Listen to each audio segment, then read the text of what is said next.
கேட்குற மாதிரி பேசுகிறேன். என்கிட்ட பேச விருப்பம் இல்லை. பேசாத. நீயும் பேசாத. ஏன் பேசுகிறேன்? நீ சொல்கிறது எல்லாத்துக்கும் ஆமாஞ்சாமி போட முடியாது. உன்னை யார் ஆமாஞ்சாமி போட சொன்னது? உன்னால ஒரு கான்வர்சேஷன் ஹெல்தியாக வச்சுக்க முடியல. சும்மா நாச்சுக்கும் நீ வந்து கத்துவ. அதுக்கெல்லாம் நான் என்ன பண்ண முடியும்? ஏன் நானும் உன்கிட்ட கத்தி தான் பேசுறேன். I want to have a healthy conversation. உனக்கு வந்து என்னன்னா உன் பாயிண்ட்டை மட்டும் நீ அப்படியே கத்தி சத்தம் போட்டு சொல்லணும். அதே இது மற்றவங்க சொல்றதை நீ கேட்க மாட்ட. நான் இந்த பாத்ரூம் கிளீனிங் எனக்கு வேலை கம்மி, மற்றவங்க பாக்குறாங்களா நான் உங்ககிட்ட வந்து ஒரு நார்மலா ஒரு ஹெல்தி கான்வர்சேஷன் வைக்கிறேன். நீ எதுக்கு வந்து அப்படியே ஊருக்கு தெரியற மாதிரி நீ எதுக்கு அதை கத்தி பண்ற? இது தேவையில்லாத சீன். பாக்குற மாதிரி நான் வேலை செய்யறேன் அப்படின்றல அது எனக்கு தேவையில்லாத வேலை. how it started நான் உன்கிட்ட நார்மலா ஒரு கான்வர்சேஷன் பண்ணும்போது நீ எதுக்கு அதை வந்து அப்படியே என்னமோ ஒரு பெரிய மாதிரி பூதாகரமாக்குற?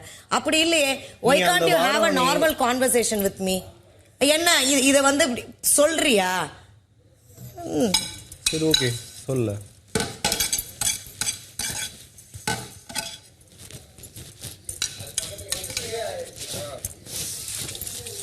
அப்படி சொன்னனால தான் இப்ப நீ பேசுன.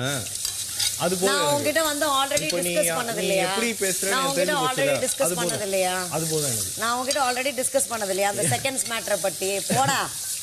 இல்ல நீ எப்படி யோசிக்கிறேன்னு எனக்கு தெரிஞ்சு போச்சு. அது போதும். அப்படியோ நான் எப்படி யோசிக்கிறேன்றது வந்து என்ன? 4 பேர் பாக்குறோம் நான் வேலை செய்யறேன். இப்ப நான் என்ன சொன்னேன் உன்கிட்ட? you can't have a normal conversation with me. எனக்கும் தான் விருப்பம் இல்ல. போ.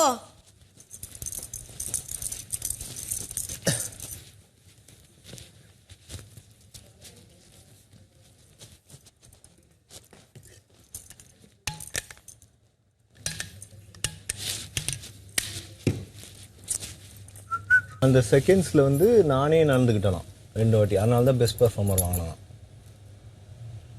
வேலையும் ஒழுங்காக செஞ்சு அந்த வாரத்துக்கான எல்லா வேலையும் வீட்டு வேலையும் செஞ்சு டாஸ்க்லையும் நல்லா பண்ணுறவங்கள தான் வந்து பெஸ்ட் பெர்ஃபார்மர் சொல்லுவாங்க.